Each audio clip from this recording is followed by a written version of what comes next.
মুরব্বীরা মারা গেছে, ওনারা সঠিকভাবে বলতে পারবে। আমার জানা মতে এটা মাটি ফেটে যত সম্ভব বের হয়েছে।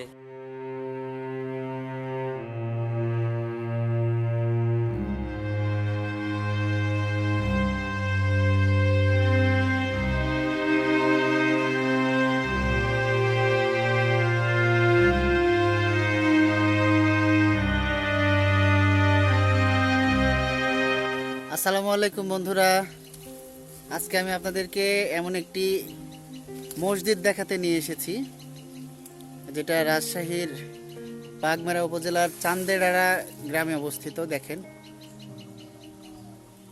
পুরাতন, একেবারেই অনেক পুরাতন একটি মসজিদ, যেখানে দুইটা অংশ রয়েছে।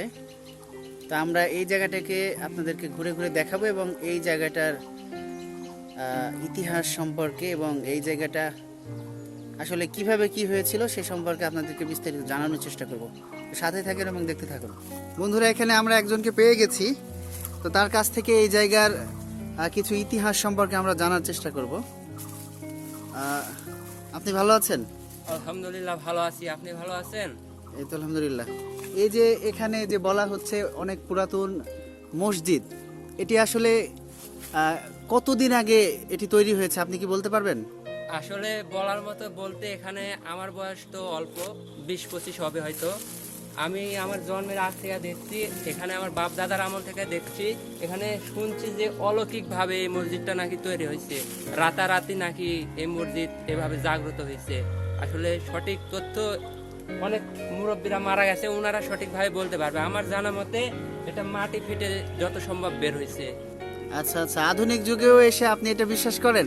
আসলে আমি এটা তো নিজ চোখে দেখি নাই, তাহলে আপনাকে কিভাবে বলতে পারবো? আসলে আমি লোকের মুখে শুনছি, বাপ দাদার আমল থেকে শুনে আসছি আসলে এইভাবে তৈরি হয়েছে। বন্ধুরা, যেটি শুনছিলাম যে এটি নাকি অলৌকিকভাবে তৈরি হয়েছে, আসলে অলৌকিকভাবে কোনো কিছুই হয় না, কেউ না কেউ তো এটি তৈরি করেছে। তো আমরা এর ভিতরটা হয়তো নিরাপদ কিনা আমি আপনাদের দেখানোর চেষ্টা করব এবং এর ভিতরে যাওয়ার চেষ্টা করব। আমি একেবারেই কাছে চলে এসেছি, একেবারে দেখেন ইটগুলো একেবারে নোনাতে খেয়ে ফেলেছে, আর কি বলবো, এই যে সব খুলে খুলে পড়ে যাচ্ছে।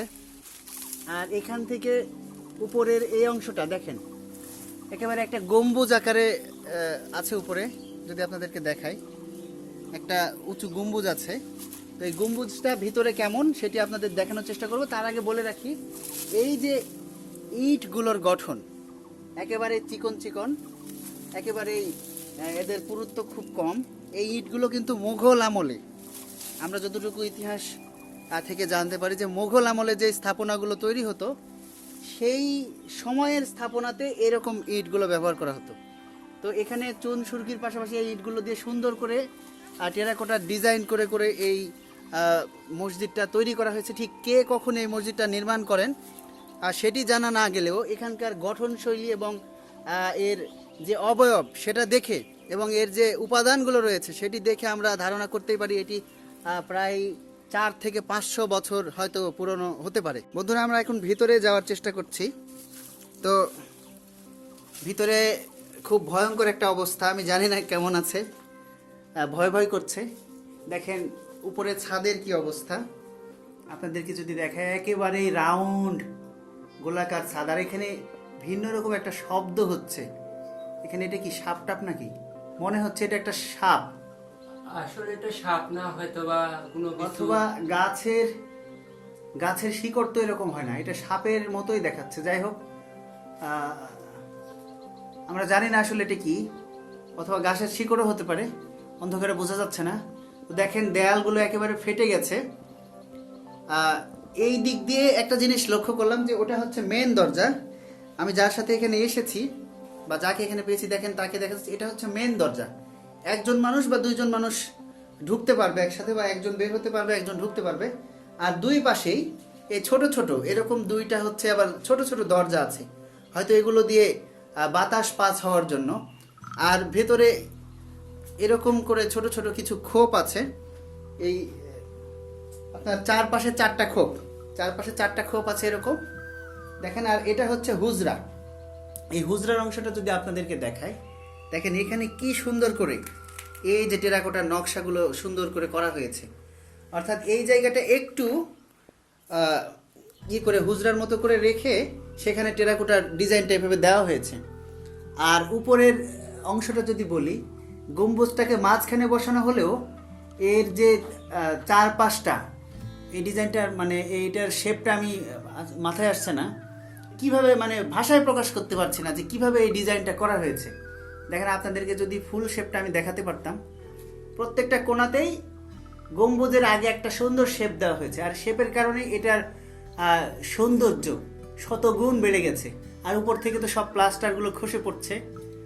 তো আমরা এই যে আরেকটা দরজা আছে, এদিক দিয়ে হয়তো বা ঢোকা নিরাপদ কিনা, হয়তো বা এখন ঢুকবো না এদিক দিয়ে, যেহেতু ভেঙে যেতে পারে, বা ওপাশে যাওয়ার মতো রাস্তাও দেখা যাচ্ছে না, ঝোপঝাড়ে ছেয়ে গেছে। তো আমরা ওই পাশ দিয়ে ওপাশের ভবনটাতে ঢুকবো। আমি যদি একটা কথা বলি, তাহলে এটা এই যে একটা তক্তা দেখছেন এখানে, দেখেন এই তক্তাটা একজন ব্যক্তি নিয়ে গেছিল, ওকে স্বপ্নের মাধ্যমে দেখাচ্ছে নাকি যেখান থেকে নিয়ে আসছিস ওখানে রেখে যা, এই জন্য এই তক্তাটা দেখেন এইভাবে এখানে রাখছে। বন্ধুরা, আপনারা শুনছিলেন যে এই যে সেই তক্তা, যেই তক্তাটা কাঠের একটা তক্তা, এইটা চুরি হয়ে গেছিল এখান থেকে, এই মসজিদ থেকে। তো যে ব্যক্তি চুরি করেছিল তাকে নাকি স্বপ্নে দেখানো হয়েছে যে তক্তাটা যেখান থেকে সে নিয়ে এসেছে আর সেখানে গিয়ে যাতে করে আবার রেখে আসে, না হলে তার সমস্যা হবে। অতঃপর ওই ব্যক্তি আবার তক্তা আগের জায়গায় ফিরিয়ে দিয়েছে। দেখেন, ওটা এইভাবেই ঠিক এই ভাঙ্গা স্তূপের মধ্যে পড়ে আছে। বন্ধুরা, দেখাচ্ছিলাম এটি হচ্ছে সেই হুজরার অংশ, যেটি দেখেন এখান থেকে একটা শেপ দেওয়া হয়েছে। শেপ দিয়ে এই নিচের অংশটা দেখেন, এখানে টেরাকোটার ডিজাইন করা আছে। আর যেই তক্তার কথা বলছিলাম আপনাদেরকে, এটি সেই তক্তা। এই তক্তাটাই চুরি হয়ে গিয়েছিল, স্বপ্নে দেখার পর এই তক্তাটা আবারও এসেছে। আমি পুরো শেপটা আবারও আপনাদেরকে দেখাই। দেখেন কিভাবে ফেটে নষ্ট হয়ে গেছে, একেবারে জঙ্গলের ভেতরে। এই জায়গাটা কেউ আসেও না, ভয় পায়। আমি এখানে যখন আসছিলাম, মানুষ বলছিল এই জায়গায় তো জিন ভূত ঘুরে বেড়ায়, এই জায়গায় দিনের বেলা মানুষ আসতে ভয় পায়। আসলে ভয়টা জিন থাকতে পারে, সেটা আলাদা বিষয়, জিনের কথা ধর্মীয় বিষয়ে আছে, বলা আছে। তো সেক্ষেত্রে ওই চ্যাপ্টারটা আলাদা, কিন্তু এখানে এত সুন্দর একটি স্থাপনা রয়েছে, ঐতিহাসিক স্থাপনা রয়েছে, যেটিকে বাংলাদেশের স্থাপত্য শৈলীর একটি অন্যতম নিদর্শন হিসেবে আমরা চিন্তা করতে পারি। সেই জায়গাটা যদি এভাবে পরিত্যক্ত অবস্থায় ধ্বংস হয়ে যায়, এটা অবশ্যই আমাদের জন্য খুব দুঃখজনক একটা ব্যাপার। তো বন্ধুরা, আমরা এই ভিতরের অংশটাকে থেকে বের হয়ে যাব।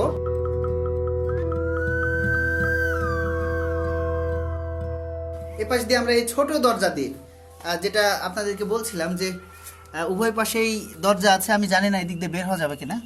আমি এই দিক দিয়ে একটু বের হচ্ছি, একেবারে মাথা নিচু করে। দেখেন ভেতরে কথাগুলো অনেক প্রতিধ্বনি হচ্ছিল। তো আমি এই পাশটায় চলে এসেছি। দেখেন এখান থেকে কি অবস্থা বোঝা যাচ্ছে। এই যে দেখেন উপরে গম্বুজটা একেবারে রাউন্ড, আর এই পাশ থেকে আমরা এরপরে ও পাশের অংশে দেখতে যাব। তো আমি এই দিক দিয়ে আবার ভিতর দিয়ে পার হবো, যেহেতু এ পাশে জঙ্গল, যাওয়ার মতো পরিবেশ খুব খারাপ। আমি আবার ভিতর দিয়ে প্রবেশ করে ওই পাশে যাব। বন্ধুরা, উত্তর পাশের দরজা দিয়ে আমি আবারও আগের মতো ভিতরে প্রবেশ করছি। তখন প্রবেশ করেছিলাম পূর্ব পাশের মূল ফটক দিয়ে। তো এই মসজিদের ভিতরে আমি প্রবেশ করছি। আমার পায়ে অলরেডি জোঁক লেগে গেছে, মনে হচ্ছে কামড় দিয়েছে। যাই হোক, আমি এদিক দিয়ে বের হব। আবার ওই পূর্ব পাশের ফটক দিয়ে ওই ভাই বাইরে দাঁড়িয়ে আছে। তো ওই পাশ দিয়ে আমি আবারও ওই পাশের ভবনটাতে যাব।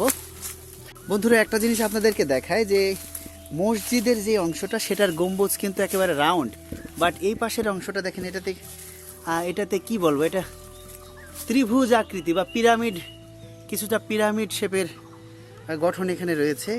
এটা কিন্তু মসজিদ না, এটা মসজিদের পাশে ইমাম অথবা মুয়াজ্জিন বা মুসাফির যারা আসবেন তাদের থাকার জন্য এই জায়গাটা মূলত তৈরি করা হয়েছিল। তো আমি এটা দেখাই, এটাতে স্পষ্ট বোঝা যাচ্ছে, ওটার ডিজাইন অনেকটাই নষ্ট হয়ে গেছে, ভেঙে গেছে, কিন্তু এটাতে স্পষ্ট বোঝা যাচ্ছে, যদিও এখানে মাঝখানে বিশাল একটা ফাটল রয়েছে। আর ফাটলটা মূলত তৈরি হয়েছে এখানে বট গাছের একটা গুড়ির ভিতর দিয়ে ঢুকে গিয়েছিল। এখানে দেখেন কি সুন্দর টেরাকোটার ডিজাইন।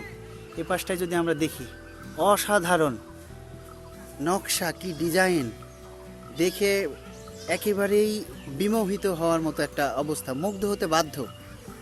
এই যে নকশা, এত সুন্দর একটা মসজিদ, ছোট্ট যদি হয় এখানে হয়তো এই মসজিদের যে ইয়েটা দেখলাম, আয়তনটা দেখলাম, হয়তো বা 8 থেকে 10 জন মানুষ নামাজ পড়তে পারবে এই মসজিদের ভেতরে। তো মসজিদের পাশে এটি হচ্ছে মেহমান বা মুসাফির থাকার জন্য জায়গা।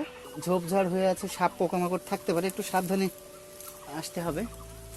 দেখেন এটা হচ্ছে এটার মূল দরজা, আর উপরের অংশটা দেখেন, আপনাদের যদি দেখাই, একেবারেই কি সুন্দর করে নকশা করা হয়েছে, কি সুন্দর ডিজাইন করা, যেটা যে কেউ এটা দেখে বিমোহিত হবে।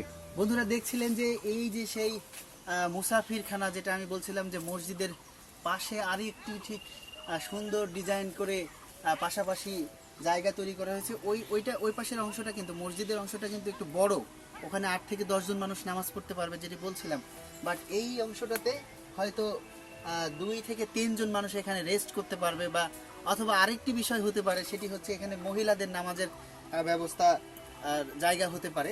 তো আমরা এই জায়গাটা দেখেছি, দেখেন উপরে নকশাগুলো দেখেন, ইটগুলো কিভাবে এক একটা কখনো খাড়া করে, কখনো পার্শ্ব করে, কখনো বিভিন্ন স্টাইলে ইটগুলো সাজানো হয়েছে। আর এই ইটগুলো দেখে, ইটের উপর দিয়ে যে টেরাকোটার ডিজাইনগুলো করা হয়েছে, এগুলো অসাধারণ কারুকার্য সুন্দর করেছে। তো আমরা ভিতরের দিকে একটু যাব, ভিতরে দেখার চেষ্টা করব। খুব ভয়ঙ্কর একটা অবস্থা ভিতরে। আমি যদি ভিতরে প্রবেশ করি, আমি জানি না এখানে ঢোকা নিরাপদ কিনা, খুব রিস্ক নিয়ে একেবারেই ভয়ে ভয়ে ভিতরে আমি প্রবেশ করছি।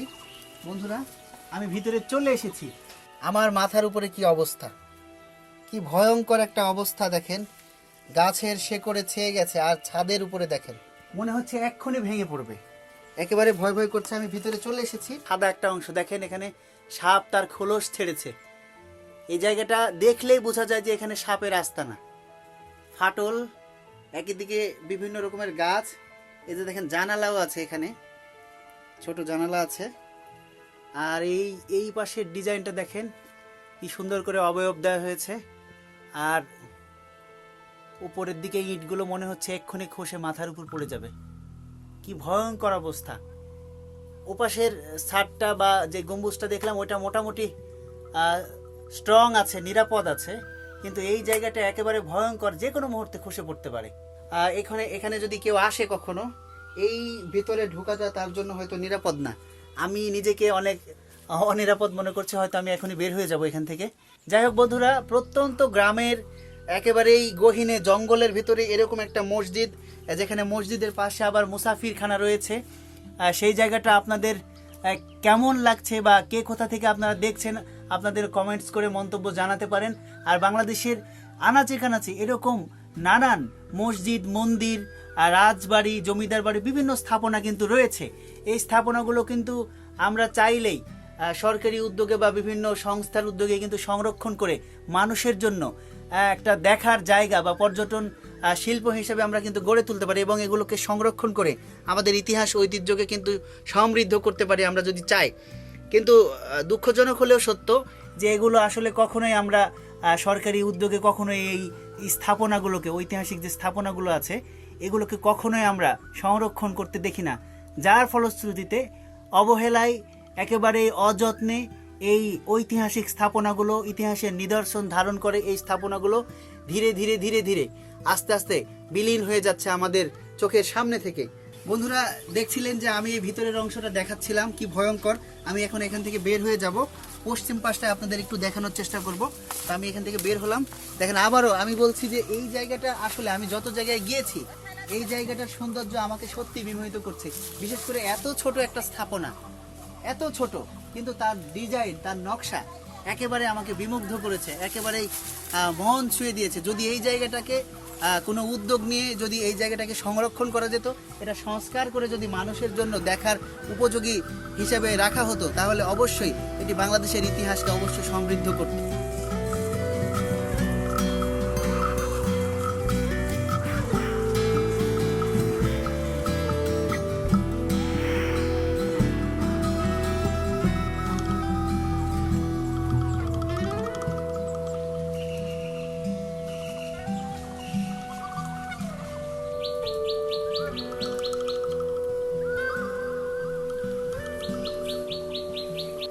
বন্ধুরা, আমরা একেবারে পশ্চিম পাশে চলে এসেছি। পশ্চিম পাশ থেকে এই মসজিদটা কি কি অবস্থা রয়েছে, এখানে একেবারে গর্ত হয়ে আছে। আমি জানি না এই পাশ দিয়ে যাওয়া যাবে কিনা, হয়তো বা যাওয়া যাবে না, রাস্তা নাই। তারপরে চেষ্টা করব যাওয়া যায় কিনা। খুবই বাজে একটা অবস্থা, কোনো রকম পার হতে পেরেছি। এই জায়গাটা একটু ফাঁকা, দেখেন বন্ধুরা।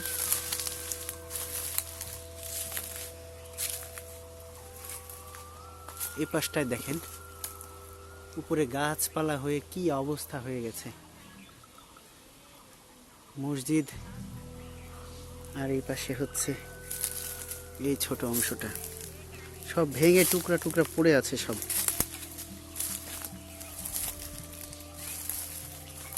এই যে দেখেন কি অবস্থা, এই জায়গাটা কি ভয়ঙ্কর। তো বন্ধুরা, জায়গাটি আসলেই একেবারে গ্রামের ভিতরে জঙ্গলের মধ্যে, জায়গাটা আসলেই অনেক সুন্দর ছিল। বন্ধুরা দেখেন, আমি একেবারে পশ্চিম সাইডে চলে এসেছি। এতক্ষণ দেখাচ্ছিলাম পূর্ব সাইড থেকে। পশ্চিম সাইডে দেখেন এই যে গাছ কিভাবে জন্ম নিয়ে এই উপর পর্যন্ত চলে গিয়েছিল। এই গাছটা কেটে ফেলা হয়েছে, তারপরে আরও বেশি ভেঙে পড়েছে। তো এরকম যেই ঐতিহাসিক স্থাপনাগুলো রয়েছে, আমি যতটুকু দেখেছি এই অঞ্চলে এরকম অসংখ্য স্থাপনা রয়েছে, যেগুলো হয়তো কোথাও শেষ অবশিষ্ট অংশ এরকম অবস্থায় রয়েছে, কোথাও কোথাও তাও নেই, হয়তো শুধু গোড়ার দিকে কিছু অংশ রয়েছে, যেগুলো মানুষ হেলায় অবহেলায় এই জিনিসগুলো চোখের সামনে ধ্বংস হতে দেখেছে। আমি এখানে যখন প্রথমে এসেছিলাম তখন শুনলাম যে এই জায়গাটা বা এই মসজিদগুলো নাকি জিনে তৈরি করেছে। আসলে জিনে তো কোনো কিছু তৈরি করে না, কোনো মানুষই তৈরি করেছে। এই অঞ্চলে হয়তো যে ধর্মপ্রচারক বা যিনি শাসন করেছেন তাদের মাধ্যমে হয়তো এই জায়গাটাতে এরকম সুন্দর একটি দর্শনীয় মসজিদ তৈরি করা হয়েছিল। তবে একটা জিনিস ধারণা করা হয় যে যেহেতু মসজিদের আয়তন খুবই ছোট, হয়তো এই জায়গাতে তখন মুসলিমদের সংখ্যা একেবারেই নগণ্য ছিল, একেবারেই কম ছিল, সে কারণেই এত ছোট পরিসরে এভাবে মসজিদ তৈরি করা হয়েছে। আর ধর্মপ্রচারক যারা রয়েছেন তারাই হয়তো বা এখানে অবস্থান করতেন, এবং তারা অবস্থান করে তারা নামাজ আদায় করতেন, এবং এখানেই তারা ধর্মপ্রচারের যে কার্যক্রম রয়েছে সেগুলো সম্পন্ন করতেন। তো বন্ধুরা, আজকের এই যে পশ্চিম অংশটা আপনাদের দেখালাম, এতক্ষণ পূর্ব অংশ দেখাচ্ছিলাম, তো পশ্চিম অংশে একটা জিনিস খেয়াল করলাম যে মসজিদের ভিতরের অংশে হুজরার মতো জায়গা থাকলেও এই বাইরের যে অংশটা রয়েছে এখানে হুজরার বা কোনো কিছুই বোঝার মতো নেই। অর্থাৎ বাইরে থেকে দেখে মসজিদ মনে হলেও, মানে সামনের ফ্রন্ট সাইড থেকে দেখে মসজিদ মনে হলো, সামনের এই পাশে এসে দেখে এটা যে মসজিদ সেটি বোঝার কোনো উপায় নেই।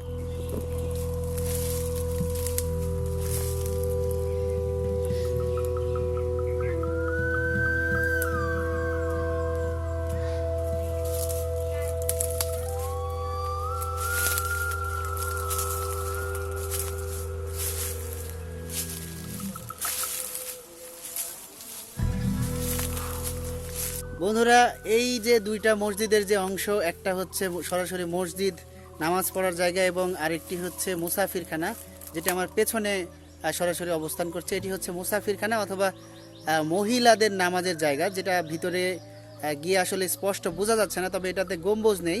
আর এই পাশেরটাতে গম্বুজ রয়েছে, এটা সরাসরি মসজিদ। এখানে 8 থেকে 10 জন নামাজ পড়তে পারবে, এবং এখানে 3 থেকে 4 জন যদি নামাজ পড়ে তাহলে পারবে, এবং যদি রেস্ট করে তাহলে 2 জন মানুষ এখানে রেস্ট করতে পারবে। তো এই জায়গাটা দেখে আপনাদের কেমন লাগলো সেটি আপনারা কমেন্টস করে জানাবেন, এবং এরকম বাংলাদেশের ইতিহাস, ঐতিহ্য, প্রকৃতি, বিভিন্ন জায়গায় ঘোরাঘুরি এবং বিভিন্ন তথ্যমূলক ভিডিও দেখতে আমার চ্যানেলটি অবশ্যই সাবস্ক্রাইব করবেন। আজকের মতো এই রাজশাহীর বাগমারার চান্দেরারা এই অদ্ভুত যে মসজিদ রয়েছে, প্রাচীন স্থাপত্যের অন্যতম নিদর্শন, সেটি হতে আজকের মতো আপনাদেরকে বিদায় জানাচ্ছি। দেখা হচ্ছে অন্য কোনো বিষয় নিয়ে, অন্য কোনো ভিডিওতে, অন্য কোনো স্থানে। সে পর্যন্ত আপনাদেরকে বিদায় জানিয়ে শেষ করছি। ভালো থাকুন, সুস্থ থাকুন, আল্লাহ হাফেজ, আসসালামু আলাইকুম।